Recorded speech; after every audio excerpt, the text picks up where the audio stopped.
Aggiornamento sulle ultime notizie di casa Inter, e le ultime notizie purtroppo sono brutte notizie che arrivano dall'infermeria, perché sono stati annunciati e quindi confermati due nuovi infortuni, quelli di Stefan De Vrij e Denzel Dumfries, che lo sappiamo sono finiti KO, si sono fermati nell'ultima gara di campionato, quella vinta in casa del Napoli per 3-0. Purtroppo proprio in questi momenti in cui stiamo registrando è arrivato il comunicato ufficiale da parte dell'Inter dopo gli esami strumentali a cui i calciatori si sono sottoposti nelle scorse ore. Nel comunicato ufficiale dell'Inter possiamo leggere di un risentimento muscolare non meglio precisato agli adduttori della coscia sinistra per il difensore Stefan De Vrij, mentre per quanto riguarda l'esterno Denzel Dumfries sempre un risentimento muscolare ma ai flessori della coscia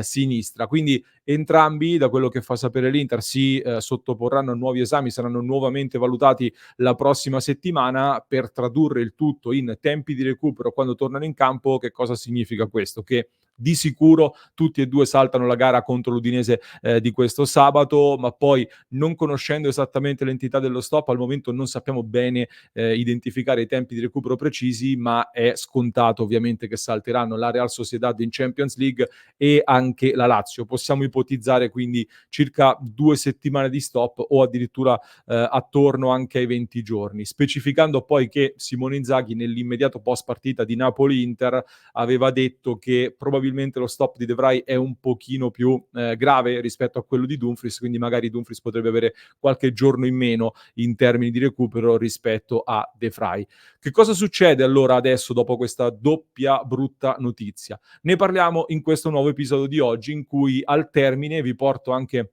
una mia riflessione un po' più ampia. Prima però ben ritrovati in questo nuovo episodio, allora vi invito subito a lasciare un mi piace e se non l'avete ancora fatto iscrizione al canale, clic sul tasto iscriviti così non vi perdete neanche uno dei nostri contenuti e continuate a far crescere il nostro canale che ogni giorno vi porta notizie, analisi e approfondimenti sul mondo Inter. Oggi purtroppo l'approfondimento delle notizie non è positivo perché l'emergenza, come detto, si allarga e va a colpire sempre quella zona di campo lì, in particolare in difesa ma soprattutto sulla destra, perché rimane fuori anche Benjamin Pavard, che comunque sta cercando di accelerare i tempi di recupero, potrebbe puntare alla panchina contro la Lazio per esserci poi al 100% in Coppa Italia col Bologna e nelle gare del periodo natalizio. Ma in tutto questo c'è almeno una buona notizia, perché il recupero di Alessandro Bastoni procede bene e lo stesso Bastoni ha di fatto preannunciato in queste ore che contro l'Udinese sarà a disposizione di Inzaghi. Da capire poi se sarà opportuno magari dal primo minuto o a gara in corso, e tra poco ne riparliamo. Fatto sta che l'Inter si ritroverà quindi ad affrontare Udinese, Real Sociedad e Lazio quasi certamente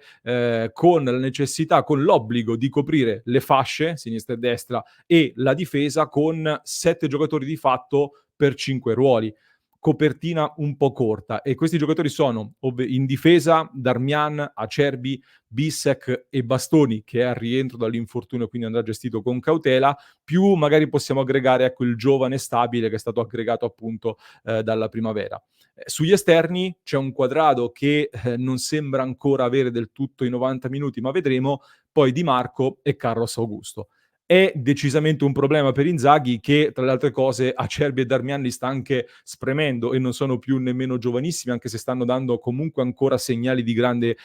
solidità. E un Inzaghi che gli esterni tendenzialmente tende a farli ruotare, a farli rifiatare, cambiandoli anche dentro la partita. Quindi la coperta è sicuramente corta, come dicevo. Detto questo, l'Inter per me è forte, le alternative duttili ci sono e anche nelle difficoltà quest'anno secondo me ha dimostrato di sapersi adattare questa squadra, per cui non è il momento di piangersi addosso e di tirare remi in barca, anzi adesso è il momento di tirare fuori il massimo, come mi aspetto che farà Inzaghi. E come farà Inzaghi poi concretamente? A questo punto sarà fondamentale far ruotare i calciatori con grande equilibrio tra Udine e Real Sociedad, e da qui secondo me capiremo anche la priorità degli obiettivi, come verrà posta. Sarà un grande rischio inevitabilmente, perché tutte le squadre se la vengono a giocare a San Siro con la testa libera e sapendo che a San Siro non hanno nulla da perdere di fatto, però questa squadra è l'Inter, siamo in vetta per un motivo e bisogna dimostrare, ecco, anche la forza anche in queste condizioni. Contro l'Udinese quindi secondo me Acerbi sarà sicuramente titolare al centro, condivido anche una grafica per avere dei riferimenti sul campo con la difesa che abbiamo ridisegnato dunque in questa grafica, quindi Acerbi sarà sicuramente titolare al centro della difesa. Carlos Augusto, che ha fatto molto bene a Napoli, potrebbe essere quindi confermato a sinistra da titolare, in modo che Bastoni potrà entrare a gara in corso e mettere dei minuti nelle gambe per esserci al meglio contro la Real Sociedad e soprattutto con la Lazio. Di Marco quindi sicuro titolare a sinistra sulla fascia, visto che Carlos Augusto verrebbe arretrato. Non credo che stabile l'abbiamo messo per comodità alle spalle di Acerbi, non me lo vedo titolare in questo momento, il ragazzo della primavera, anche se in estate lo abbiamo intravisto. E quindi a destra ci saranno invece delle cose ancora da decifrare, molto dipenderà dal mio punto di vista da Quadrado, perché come dicevo Quadrado ad ora non sembra avere ancora i 90 minuti, però comunque Inzaghi i cambi sulle fasce li programma sempre, quindi contro l'Udinese potrebbe essere magari l'occasione giusta per mettere Quadrado da titolare e dietro quindi potrebbe essere l'occasione anche o per far partire Darmian, quindi da terzo di destra, come sta facendo molto bene già dall'anno scorso, o dare spazio anche a Bissek, così Darmian potrebbe avere l'opportunità finalmente di riposare un attimo dall'inizio e poi magari a gare in corso ti può dare varie alternative, può prendere il posto di Quadrado per coprire un attimo la corsia di destra, oppure se Quadrado vedi che sta bene può prendere il posto di Di Marco, che secondo me è un po' stanco in questa fase, oppure direttamente al posto di Bissek se per qualche motivo non dovesse convincere. Quindi con qualche difficoltà, ma comunque tirando un po' la coperta dovremmo esserci, fermo restando poi quella che era un po' la mia provocazione di qualche giornata fa, proprio in caso di estrema urgenza l'Inter ha un reparto di centrocampo in questo momento profondo, potresti anche prevedere, la butto lì, un Barella reinventato esterno destro in caso di estrema urgenza, lì nella zona di Quadrado, che già Barella comunque anche l'anno scorso occupava più o meno quella porzione di campo lì in tanti momenti della partita. Certo che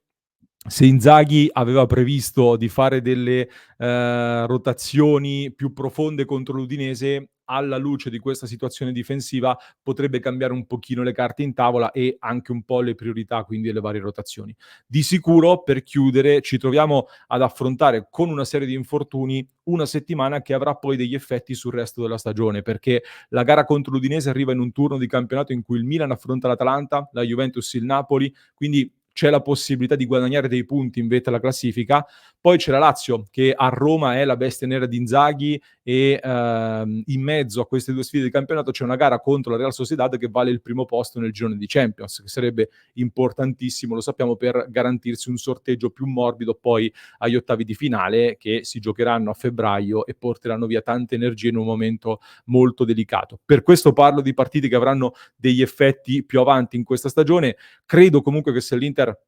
ne uscirà bene, può uscirne bene, perché questa forza di questa squadra l'abbiamo visto, di saper fare gruppo e squadra, anche cambiando tanti giocatori, anche nelle difficoltà. Ecco, se l'Inter ne uscirà bene da questo ciclo, come ne è uscita dalla settimana terribile tra Juventus, Benfica e Napoli, sarebbe sicuramente un altro segnale molto molto forte. Fatemi sapere allora voi nei commenti che formazione vorreste vedere in Inter Udinese e le vostre sensazioni in merito a queste notizie purtroppo sicuramente non positive. Aspetto i vostri commenti. Vi invito a valutare la possibilità di abbonarvi al nostro progetto se quello che facciamo su Passione Inter vi piace. Mi raccomando, sosteneteci con gli abbonamenti, è il momento giusto per avere accesso poi a tutti i nostri contenuti, quindi mi raccomando, supportateci. Vi lascio con un altro approfondimento in descrizione per chi ci ascolta in podcast, per chi ci segue da YouTube vi basta cliccare qui.